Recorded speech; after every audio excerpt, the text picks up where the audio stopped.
Hi YouTube, welcome back to my channel. I'm a little behind this month.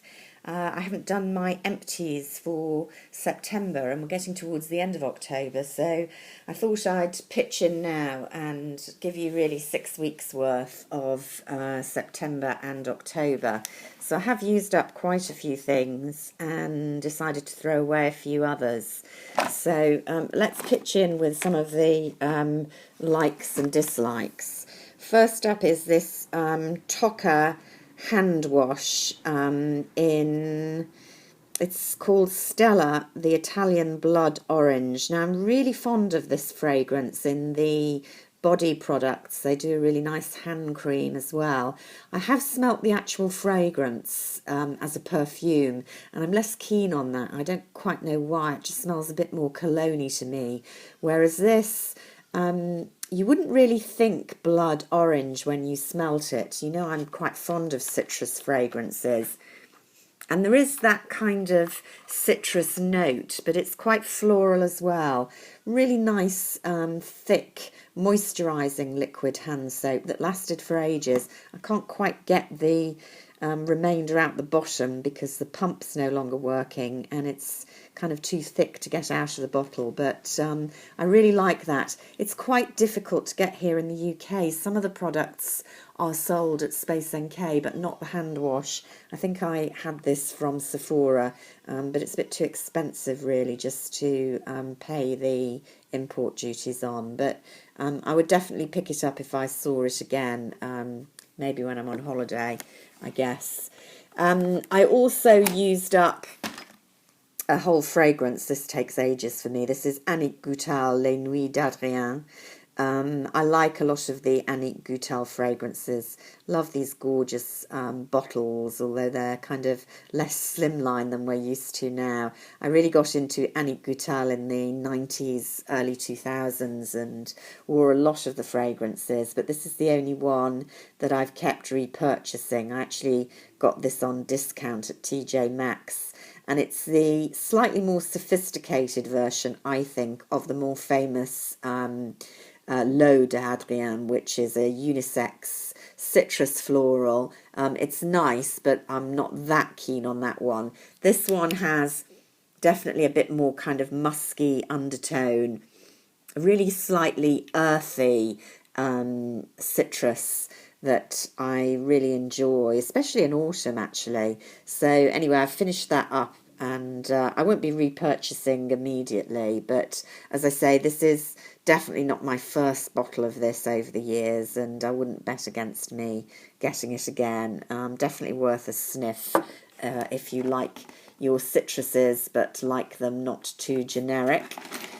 Another repurchase, I've already repurchased this, is Paul and Joe, and it's their nail varnish remover. Now, you might laugh like a drain at me paying premium prices for acetone nail polish remover, and this does have acetone in it. I can't use nail polish removers that don't have quite a high acetone content. But what I like about this, apart from the beautiful packaging, which certainly wouldn't be worth the £11 or so a bottle of this costs, is the smell. They have managed to camouflage the sheer eye-wincing smell of acetone better, to my way of thinking, than any other nail polish remover. And it is quite an oily one, so it does feel a bit more gentle on the skin, but it's mainly what they do with the fragrance. I mean, it still does smell of acetone, you can't conceal that completely, but it's a much more acceptable smell. So that makes me pay, you know, 4 times what a cheapo bottle from Superdrug would cost. What else? Yeah, this is interesting. This is Charlotte Tilbury's Magic Cream. I got a bumper sample for all my battling at the counter. You'll know that I have a bit of a love-hate relationship with old Charlotte. I have tried a number of the products because they get such great press, and whenever you go past the counters, you know, they're absolutely swarming with people, but I haven't been that impressed by most of the products. Magic Cream was a big turn-off for me because there is no magic in skincare. as far as I'm concerned. And I don't agree with all this secret ingredient business. If you can't tell people what's in it, then you shouldn't be putting it there.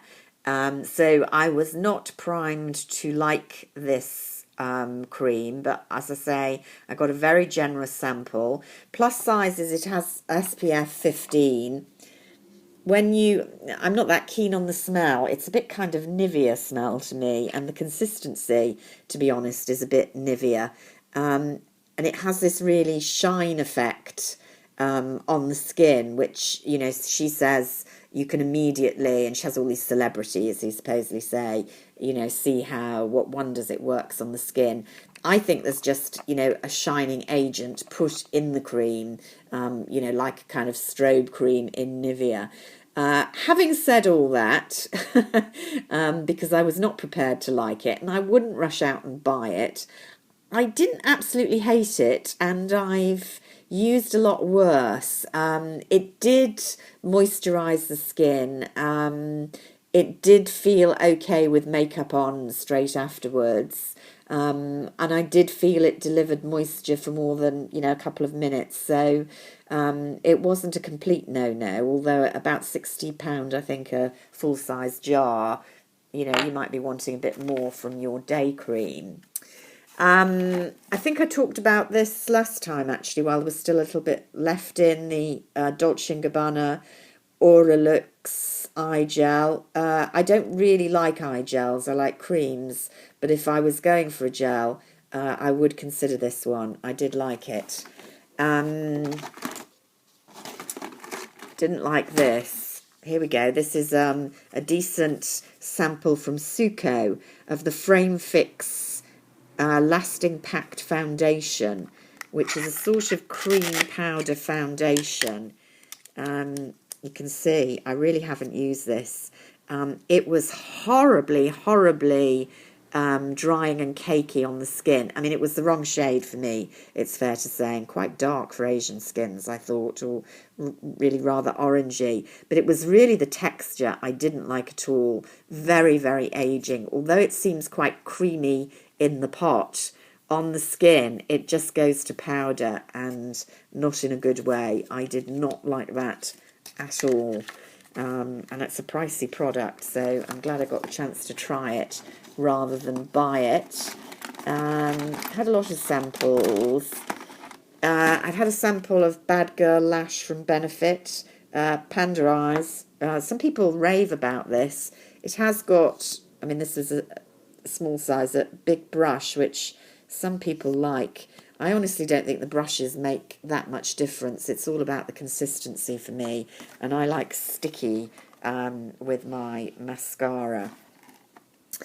Yeah, another sample dried up Christian Dior. To be honest, I can't remember what that was like, so can't tell you about that.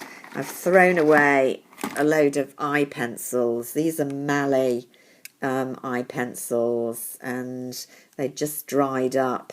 I was sold on these quite a while ago on QVC. She demonstrates, she sells these like, I don't know what, selling snow to Eskimos. She's a great demonstrator, and the selling point is supposedly, that they don't budge, and she shows, her rubbing, and it doesn't budge, whereas when I do it, it most certainly does. And anyway, the skin on your eyes is very different from the skin on your hands, so it's a bit of a duff demonstration. Anyway, those have seen better days, so they're going. I have still got some of the Mallet pencils, not in the plastic casings, and they work quite well. I had some nice samples this month that I did like. Hydra Global from Sisley, beautiful moisturising. I'd love to get this as a day anti-aging hydration. It's terribly expensive. When I've used everything up, I might consider it again. I had a Lay Beige Glow Fluid. That was quite nice. Colour not brilliant for me, but that was number 20, so I think they make a lighter one, which I would go for. Algenist This is a range that I'm not really that familiar with, and this was a kind of serum. Okay, but it didn't rush, make me think I've got to rush and buy some. Revive. Now, this is another very, very expensive range. I think an American range that you can get in Space NK. And this was the Even Skin Tone Cream, supposedly a dark spot corrector. It was a strange consistency, slightly coloured, although not when you went on, not when you actually wore it on the skin. A very kind of vitamin C smell, if you know what I mean by that. A lot of vitamin C type products have this very kind of candy-like citrus fragrance. I don't mind it, but it is very synthetic. I will say this sample lasted for ages. It did feel nice on the skin, but I didn't feel it was correcting any colour issues personally. But then it's always difficult with a sample because I think you need to wear those things for, or try them for about 3 weeks. So a bit pointless there. It looks like a double sample, but in fact only one of the sachets had product in. Throwing away some cheap sun care that I haven't used up. Toothpaste you don't need to see. What about these two fragrances? Oh yeah, two Tom Ford to finish with. Champaca Absolute. This was a big sample that I had from one of the decant firms before I decided to buy Tom Ford Champaca Absolute. I love it. This is a gorgeous, gorgeous fragrance. If you're familiar with Chanel Les Exclusives in beige, I think it's very, very similar. I love them both. I've got them both. Really full-bodied, musky, floral is how I would describe it. And then this one was Tom Ford's Lys Fumé. Smoky Lily, is that? Yeah, I mean, I like lilies, the flowers. I often have them in my apartment, and I love the fragrance, but I was less keen as a perfume. You either love it or you don't, and it was good quality. It lasted well, but not for me. So that's about it for this month. I seem very close up to the camera there, but it's probably not necessary that you see everything in detail. Those were my empties, and until next time, see you soon. Bye for now.